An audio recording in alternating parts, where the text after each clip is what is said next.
नमस्कार। कैसे हैं आप लोग? उम्मीद करता हूं कि आप लोग बहुत अच्छे होंगे।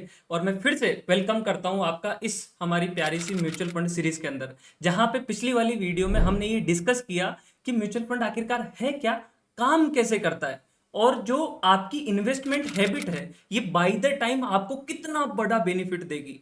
और इस म्यूचुअल फंड का जो अपना मोटिव है वो ये है कि आप एक हर्ड मेंटेलिटी से बाहर आ पाओ। इस म्यूचुअल फंड सीरीज के साथ एंड होने के साथ साथ आप आपका सेल्फ डिसीजन ले पाओ और अपनी फाइनेंशियल फ्रीडम को अचीव कर पाओ।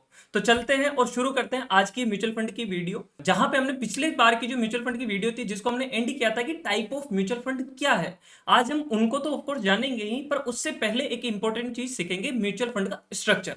तो चलते हैं सीधा बिना लाग लपेट के सीधा उसकी ओर। नेक्स्ट जो इस सीरीज के साथ में अपना पॉइंट है वो है म्यूचुअल फंड का स्ट्रक्चर। सबसे पहले इस स्ट्रक्चर को अपने को समझना ही क्यों चाहिए। तो देखो, यहां है बात पैसे की। जहां पे बात पैसे की होती है वहां पे बात आती है पैसे की सेफ्टी की और जिसको पैसा दे रहे हैं उसके ट्रस्ट की। तो म्यूचुअल फंड का जो स्ट्रक्चर है वो ऐसा बनाया गया कि यहां पे ना लोग ट्रस्ट कर सके, किसी के साथ स्कैम ना हो। अगर कोई आदमी मजदूरी करके लेबरी करके 500 रुपए भी इन्वेस्ट कर रहा है, 1000 रुपए भी कर रहा है, तो वो उसकी मेहनत का पैसे के साथ स्कैम नहीं होना चाहिए। तो ऐसे इस म्यूचुअल फंड के स्ट्रक्चर को डिजाइन किया गया है। अगर आप भी इसके अंदर पैसा डालोगे तो आपको भी ये पता होना चाहिए कि मेरा पैसा सेफ है, और सेफ क्यों है वो भी मैं आपको बताऊंगा। तो जब भी अपने म्यूचुअल फंड का स्ट्रक्चर समझने जाते हैं, अपना सबसे पहला पॉइंट आता है ये स्पॉन्सर। स्पॉन्सर स्पॉन्सर क्या है? स्पॉन्सर एक ऐसा पर्सन है जिसको भाई म्यूचुअल फंड के धंधे में आना है। इसके पास भाई मान लो कि ऑलरेडी इसके पास बहुत पैसा है, या फिर पब्लिक से जो पैसा इकट्ठा करेगा, इसके पास बहुत पैसा। ये कहता है कि यार अपने को ना स्टॉक मार्केट वाले धंधे के अंदर उतरना है, क्योंकि धंधा प्रॉफिटेबल है और एकदम क्लीन चीट बिजनेस है। कुछ परसेंटेज आपको जिसने आपको पैसा दिया उसको देना है, बचा हुआ आपको आपके पास रखना है। तो अपने पास स्पॉन्सर है जिसको धंधा करना है, किसका? स्टॉक मार्केट का। ठीक है, यहां तक बात समझ में आई। अब जब स्पॉन्सर आदमी जाता है और चौराहे पे चिल्लाने लगता है कि भाई देखो मैं म्यूचुअल फंड खोल रहा हूँ, आओ तुम सब लोग मुझे 100 रुपए दो, 500 रुपए दो, मैं म्यूचुअल फंड में इन्वेस्ट, मैं अपना म्यूचुअल फंड बना रहा हूँ, उस पैसे को स्टॉक मार्केट में इन्वेस्ट करूंगा और तुम्हें पैसा वापस ला के दूंगा। आपको लगता है ऐसे चौराहे पे चिल्लाने वाले आदमी से कोई पैसा देगा उसको? कोई नहीं देगा। इसलिए इसके अंदर अगला स्ट्रक्चर क्या बनाया जाता है, अगली यूनिट बनाई जाती है ट्रस्टी की। ट्रस्ट क्यों होती है? ट्रस्ट इसलिए बनाई जाती है, लोग इसके ऊपर ट्रस्ट क्यों करेंगे? इसका नाम ट्रस्ट है, सिर्फ इसलिए ट्रस्ट नहीं करेंगे कि सेबी रजिस्टर्ड होती है। अब ये बात सुनो, सेबी तो आपको पता ही होगा, गवर्नमेंट रेगुलेटरी वाली बॉडी है। और सिर्फ ट्रस्टी ही नहीं, आने वाले हर एक यूनिट सारी की सारी सेबी से रजिस्टर्ड होती है। सेबी लगातार इनको विजन करता रहता है कि ये लोग कोई भी कोई गड़बड़ तो नहीं कर रहे। इसलिए लोग स्पॉन्सर को पैसा नहीं देंगे, पर इस ट्रस्ट वाली अथॉरिटी को पैसा देंगे। क्यों? क्योंकि ये सेबी से रजिस्टर्ड है।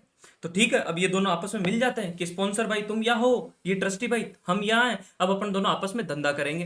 अपन लोगों के पास जाएंगे, लोगों को कहेंगे कि आप हमें पैसा दो, हम उस पैसे को स्टॉक मार्केट के अंदर इन्वेस्ट करेंगे। स्पॉन्सर कहता है, ट्रस्ट भाई बिल्कुल सही। ट्रस्ट भाई कहता है कि यार पैसा अपन ले लेंगे, पर इन्वेस्ट करने के लिए अपने को कौन सा सीखा हुआ थोड़ी स्टॉक मार्केट। तो जो स्पॉन्सर आदमी है वो कहता है कि यार बात तो तुम्हारी भी सही है। तो अब अपन एक काम करते हैं, अब अपन समझदार आदमियों की कंपनी खोलते हैं जिसको कहते हैं एएमसी। अब ये एएमसी कंपनी क्या है? एएमसी कंपनी है एसेट मैनेजमेंट कंपनी। ये कंपनी क्या करेगी? ये कंपनी जो पब्लिक ने म्यूचुअल फंड के नाम पे आपको पैसा दिया है, जो म्यूचुअल फंड के नाम पे पब्लिक ने स्पॉन्सर को और ट्रस्टी को पैसा दिया है, उस पैसे को कहां इन्वेस्ट करना है इसका डिसीजन इस बिल्डिंग के अंदर लिया जाएगा। उसका डिसीजन एएमसी वाली बिल्डिंग के अंदर लिया जाएगा। और ये डिसीजन लेगा कौन? ये डिसीजन लेगा अपनी पिछली वाली वीडियो का कार ड्राइवर। अगर आपने म्यूचुअल फंड की हमारी वो पहली वीडियो नहीं देखी है तो आपसे हम्बल रिक्वेस्ट है कि उस वीडियो को भी आप जरूर देखें। उसकी वीडियो के अंदर हमने बात करी थी कि एक मैनेजर होता है, ठीक है, एक ऐसा आदमी जिसको 30-35 ईयर्स का एक्सपीरियंस है इस मार्केट का, जिसने इन सब चीजों के बारे में ऑलरेडी डीप नॉलेज है, जिसने सब कुछ पढ़ा हुआ है। ठीक है, तो वो पब्लिक के बिहार पे डिसीजन लेगा कि पब्लिक का पैसा रिलायंस इंडस्ट्रीज में खर्च किया जाए, बिरला की सीमेंट खरीदी जाए, या फिर टाटा का पावर प्लांट खरीदा जाए। इन सभी का डिसीजन पब्लिक के बिहाफ पे ये मैनेजर लेगा। उसने कहा कि ठीक है भाई, स्पॉन्सर भी आ गया, ट्रस्टी भी आ गया, और पैसा कहाँ इन्वेस्ट करना है इसके लिए अपने पास एएमसी और मैनेजर सर भी आ गए। अब पर यहाँ पे एक प्रॉब्लम है। ये आप हो इन्वेस्टर, आप हो, मैं हूं, हमारी जनता है। इन्वेस्टर ने पैसा दिया म्यूचुअल फंड को, जी बिल्कुल दिया। म्यूचुअल फंड वाले ने इसको अभी एक यूनिट एलोकेट कर दी। यूनिट, म्यूचुअल फंड की एक यूनिट अलोकेट कर दी। ठीक है, अभी मैं यूनिट को भी डिटेल में समझाऊंगा। यूनिट अलोकेट कर दी। अब इस म्यूचुअल फंड को जो इन्होंने पैसा दिया, उस पैसे को एएमसी ने इन्वेस्ट कर दिया और शेयर परचेज कर लिए। जी बिल्कुल, शेयर परचेज कर लिए। अब आप एक बार सोचो, अगर पैसा पब्लिक का है, शेयर्स ये पब्लिक के हैं, तो क्या एएमसी कंपनी रातों रात उन शेयर को बेच के भाग नहीं सकती क्या? बिल्कुल भाग सकती है। अगर वो शेयर एएमसी के पास हो तो विजय माल्या जैसे आदमी की वजह से बिल्कुल भाग सकती है। अगर ऐसा कोई आदमी इस धंधे को चला रहा हो तो बिल्कुल भाग सकती है। इसलिए गवर्नमेंट ने कहा कि नहीं नहीं नहीं नहीं नहीं नहीं, जनता का पैसा न आप आपकी जेब में रखोगे, न ट्रस्टी भाई आप रखोगे, न स्पॉन्सर आप रखोगे। तो उन्होंने कहा कि भाई फिर कौन रखेगा? इन्होंने कहा कि पैसा अपन कस्टोडियन की जेब में रखेंगे। कस्टोडियन क्या है?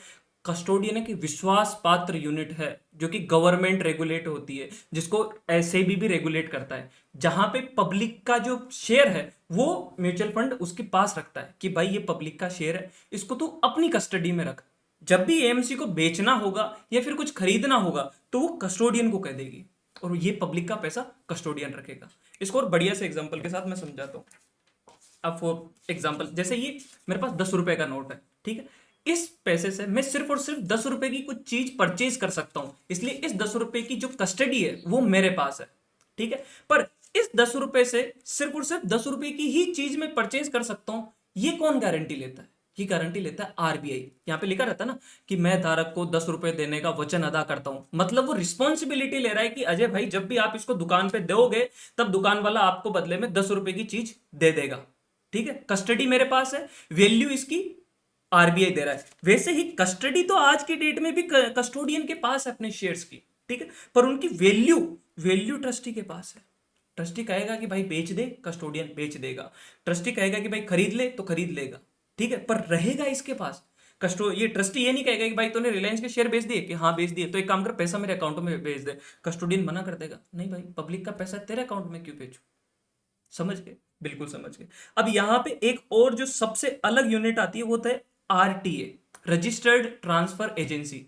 इसलिए आरटीए को हायर किया जाता है कि भाई जब भी कोई आदमी ऑर्डर लगा रहा है, चाहे बाई का लगाए या सेल का कराए, उसको एग्जीक्यूट आरटीए करेगा, ठीक है। और जैसे जो भी कस्टमर आएगा उसका केवाईसी, नॉन योर कस्टमर, उसका वेरिफिकेशन भी ये आरटीए करेगा। अगर कस्टमर ने फोन किया कि साहब मैंने तो 1000 रुपए म्यूचुअल फंड के अंदर इन्वेस्ट करे थे और मेरे ग्रो वाले अकाउंट में तो 900 रुपए के दिखा रहा है, तो आरटीए संभालेगा कि भाई ऐसा क्या ग्लिच है सिस्टम में कि भाई ने 1000 के शेयर खरीदे और 900 रुपए दिखा रहा है। ग्लिच है भी कि नहीं, सामने वाला बस ऐसे फेंके जा रहा है, तो ये वाली चीज आरटीए संभालेगा।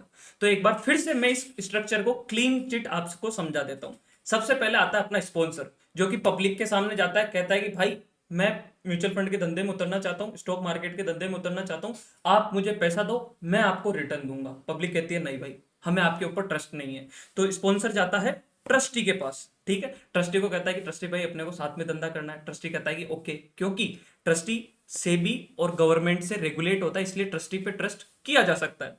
ट्रस्टीज क्या बनाते हैं, ये दोनों मिलके क्या बनाते हैं, ये दोनों मिलके बताते हैं एएमसी, एसेट मैनेजमेंट कंपनी, जहां पे अपना मैनेजर बैठता है और मैनेजर ये डिसाइड करता है कि रिलायंस का शेयर खरीदेंगे, बिरला का शेयर खरीदेंगे या फिर टाटा का शेयर बेचेंगे। वो उसका काम है, वो उसका एक्सपर्टीज है, ठीक है। अब ये लोग चाहकर भी पब्लिक का पैसा खा नहीं सकते।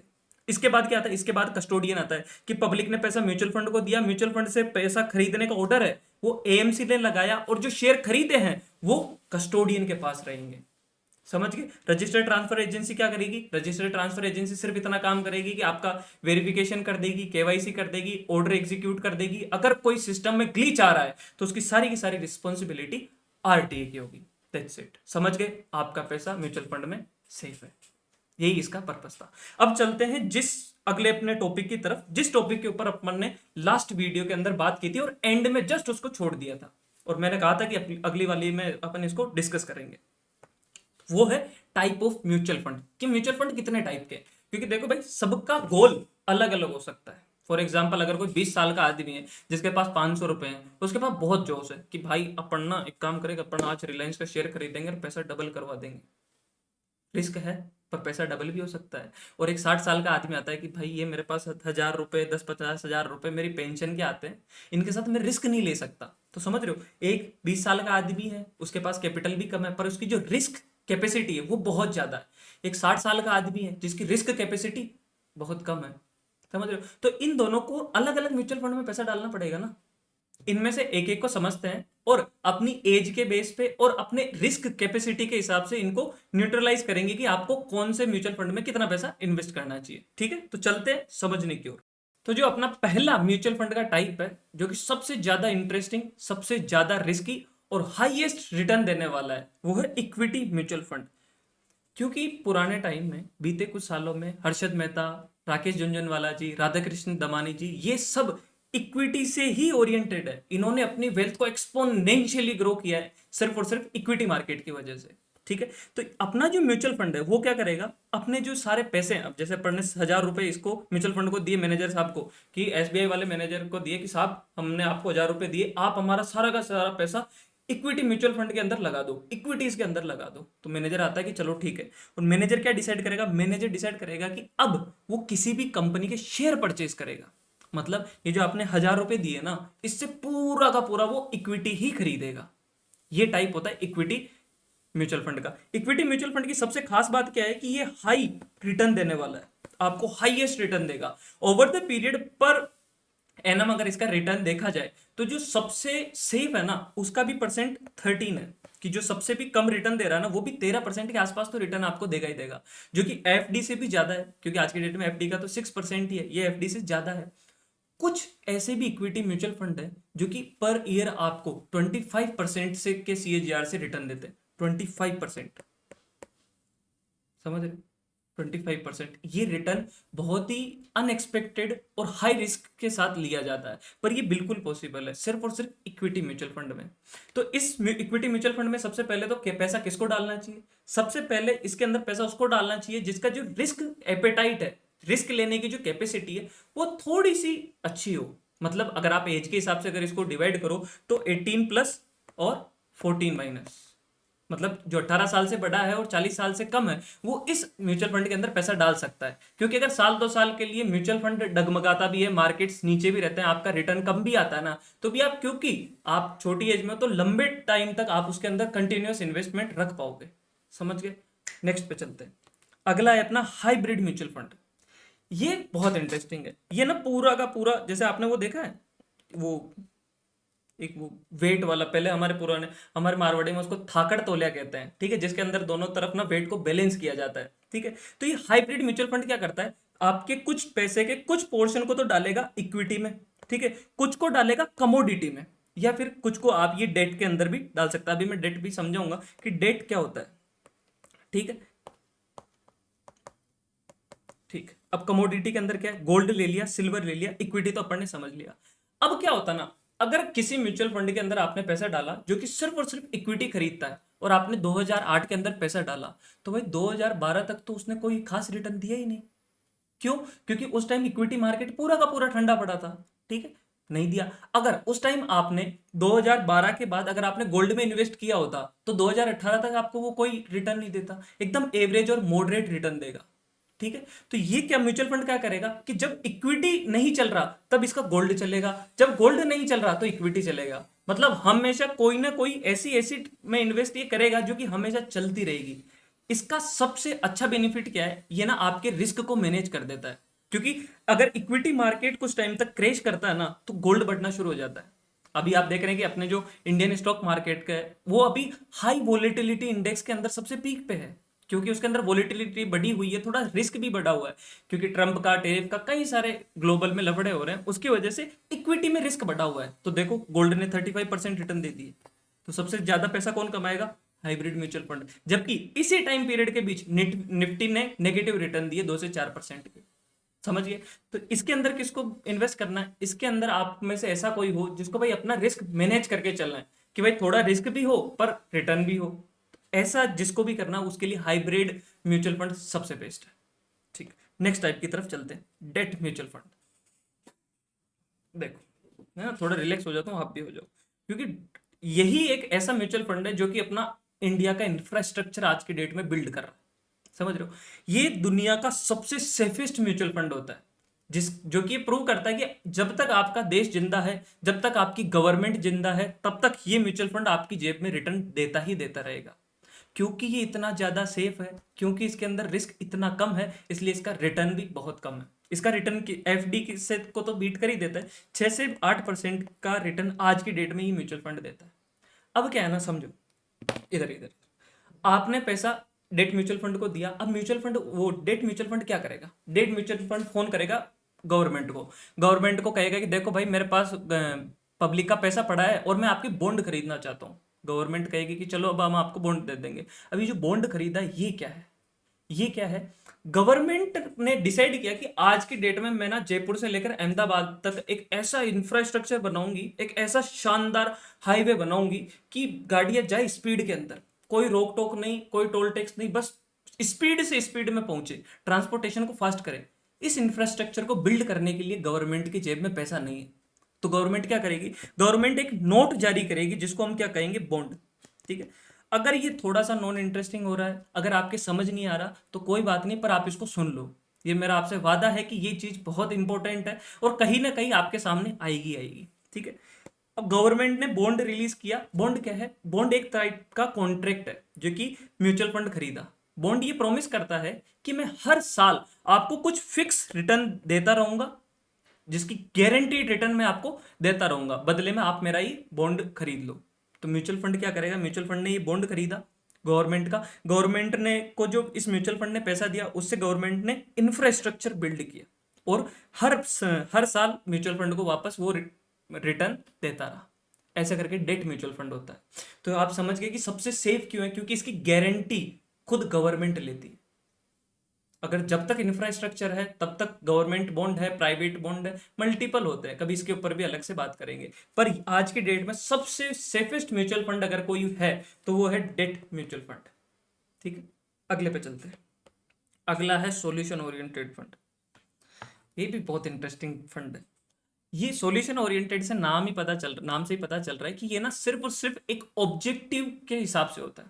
फॉर एग्जाम्पल, जैसे आज की डेट में आप 25-26 साल के हैं और आपकी शादी वादी हो गई है, पर आपको पता है कि यार फ्यूचर में आने वाले जो आपके बच्चे हैं उनका जो एजुकेशन से रिलेटेड एक्सपेंसेस है वो बहुत ज़्यादा होंगे और उनको आप रेगुलर लाइफ की जो इनकम है आप उससे मैनेज नहीं कर सकते। तो आप क्या करोगे, आप इस बढ़ती हुई एजुकेशन की महंगाई को लेकर बहुत चिंतित हो, इसलिए आप एक ऐसा म्यूचुअल फंड खरीदोगे जो कि कुछ साल बाद आपके बच्चे की एजुकेशन के लिए पैसा आपको दे सके। आप क्या करोगे, सॉल्यूशन ओरिएंटेड म्यूचुअल फंड खरीदोगे। सॉल्यूशन ओरिएंटेड मतलब आपका एक ऑब्जेक्टिव है कि मुझे मेरे बच्चे की फीस के लिए पैसा इकट्ठा करना है, या फिर आपकी शादी के लिए पैसा इकट्ठा करना है, या फिर अगर फ्यूचर में कोई मेडिकल इमरजेंसी होती है उसके लिए पैसा इकट्ठा करना है। तो इनके ये टाइप होते हैं कि आप एक ऑब्जेक्टिव को डिसाइड करते हो कि मुझे सिर्फ और सिर्फ इस ऑब्जेक्टिव के लिए ही पैसा इन्वेस्ट करना है। तो ये उस पैसे को और उस ऑब्जेक्टिव की सीरियसनेस को ध्यान में रखते हुए पैसे को इन्वेस्ट करते हैं। फॉर एग्जाम्पल, अगर आपने ये पैसा आपके माँ बाप की हेल्थ के कंसर्न को ध्यान में रखते हुए लिया कि यार अपने पिताजी आज ना 40 की एज में है, पर यार 60-70 की एज में आएंगे ना तो उनके मेडिकल एक्सपेंसेस बहुत बढ़ जाएंगे और हो सकता कोई रिस्क भी रहे, आ सकती है। क्योंकि अपने इंडिया में ना एक बात कही जाती है कि एक टिपिकल मिडिल क्लास आदमी ना गरीबी से सिर्फ और सिर्फ एक अच्छे खासे मेडिकल बिल से ही दूर है। अगर फैमिली के अंदर बड़ी मेडिकल इमरजेंसी आई तो वो गरीबी रेखा से भी नीचे की तरफ स्पीड से दौड़ता है। इसलिए कुछ समझदार लोग अपनी इस सिचुएशन को अवॉइड करने के लिए इन म्यूचुअल फंड का सपोर्ट लेते हैं। तो आप एकदम समझ गए होंगे कि आपका जो गोल है, चाहे ये आपके बच्चे की एजुकेशन हो, आपके फादर फैमिली, या आपकी खुद की भी जो मेडिकल इमरजेंसी के लिए आपने म्यूचुअल फंड बनाया है, या फिर कोई और अदर कोई सा भी गोल ओरिएंटेड हो सकता है। आपको कोई स्टार्टअप स्टार्ट करना है तो उसके लिए आपको फंडिंग इकट्ठा करनी है, कुछ भी आपका ऑब्जेक्टिव हो सकता है। समझ गए। इन ऑब्जेक्टिव को ध्यान में रखते हुए ये म्यूचुअल फंड आपके पैसे को उसी टाइम पीरियड के हिसाब से उसी ऐसी ही जगह इन्वेस्ट करता है कि जब भी ऐसी इमरजेंसी हो, जब भी ऐसी आपको नीड हो, तब ये म्यूचुअल फंड फटाक से उधर से पैसा निकाला, उधर से सेल किया और आपकी जेब में बेच दिया। समझ गए, solution oriented fund. Okay, next चलते हैं अदर। ये इंटरेस्टिंग भी बहुत है और ये बड़ा भी बहुत है। ठीक है, अदर्स के अंदर ना मल्टीपल आते हैं। सबसे पहले और सबसे जो ज्यादा इंटरेस्टिंग और हाल फिलहाल में इंडिया के अंदर जो ज्यादा ट्रेंडिंग है वो है रिट्स। वैसे ऐसा लगता नहीं है इसमें, ठीक है। रिट ये क्या है, रियल इस्टेट इन्वेस्टमेंट ट्रेजेक्ट्री होती है। जो कि ना आपके बिहाफ पर आपने इनको पैसा दिया, आपने इस म्यूचुअल फंड को पैसा दिया, इस म्यूचुअल फंड ने मुंबई में जाकर एक अच्छी सी एक्सपेंसिव जगह ना जाके ना एक होटल खोल ली और उसको ताज वालों को रेंट पे दे दी। अब क्या हो रहा है ना, आपने पैसा दिया, उन्होंने बिल्डिंग बनाई, बिल्डिंग को रेंट पे दे दिया, अब जो हर महीने उससे रेंट आएगा ना वो आपकी इनकम होगी। ये म्यूचुअल फंड आपकी पैसे को रियल एस्टेट के अंदर इन्वेस्ट करता है, बेसिक सिंपल। तो जो नेक्स्ट है वो है लिक्विड फंड। लिक्विड फंड तो भाई ये कैसा फंड है? ये एक ऐसा फंड है जैसे मेरे पास एकदम से कोई कैश आया, ठीक है, या फिर आप बिजनेसमैन आदमी, आपके पास इंस्टेंट कोई कैश आ जाता है, पापा ने कहा कि बेटा अपन ने ना ये बगल वाली जमीन बेची, इनको तो एक काम कर, इन पैसों को ना तू थोड़े दिन अपने अकाउंट में रख। तो पापा को तो आप पापा को कहते हैं कि यार पापा अपन अपने अकाउंट के अंदर रखेंगे, ठीक है, तो एक्सिस बैंक वाला तो अपने को सेविंग्स के अंदर रखने के सिर्फ और सिर्फ 4% रिटर्न देगा। मान लो कि अगर अमाउंट बड़ा है, 1 लाख नहीं है, 1 करोड़ हो सकता है, 2 हो सकता है, कितना भी हो सकता है, अगर इतने बड़े अमाउंट पे आप कुछ टाइम में अगर 4% का भी अगर आप रिटर्न जनरेट कर पाए तो कितनी अच्छी बात होगी। तो पापा ने कहा कि यार अपन तो सेविंग के ही अंदर रखते हैं, तो पापा ने कहा कि नहीं नहीं नहीं नहीं, अपन लिक्विड फंड के अंदर डालेंगे। पापा कहेंगे लिक्विड फंड क्या है? तो अब आप उनको कहना है कि लिक्विड फंड ऐसा फंड है जहां पे अपन सबसे शॉर्ट टाइम के लिए अपना पैसा पार्क करते हैं। टाइम क्या होता है इसका? 90 डेज का। ये इससे कम भी हो सकता है पर इससे ज्यादा नहीं हो सकता, ठीक है। आपने पैसा इसके अंदर डालोगे और इतनी जल्दी, इतने कम दिनों में जितना ये म्यूचुअल फंड रिटर्न जनरेट कर पाएगा, ज्यादा पॉसिबिलिटी रहती है कि ये पॉजिटिव में ही रिटर्न जनरेट करे और कम से कम टाइम पीरियड के अंदर ये पैसा जनरेट करे। तो ये कम से कम टाइम में ज्यादा से ज्यादा रिटर्न करके आपको हाथों हाथ आपका पैसा दे देगा। इस फंड की सबसे अच्छी बात ये है कि ये फ्लेक्सिबल फंड है। आपने पैसा डाला, इसने हाथों हाथ लगा दिया, आपने वहां से एग्जिट किया, इसने हाथों हाथ पैसा निकाल लिया। ये इसकी सबसे इंपॉर्टेंट बात है। तो फिर आपको पापा ने कहा कि यार बेटा तुझे ये सब कैसे पता? तो आप उनको बताना कि मैं मॉनेटरी शास्त्र का चैनल देखता हूँ, मिस्टर अजय चौधरी का, आप भी देखे, पापा को भी दिखाए। तो आज के लिए इतना ही, मिलते हैं अगले वीडियो में। This is Ajay Chaudhary signing of.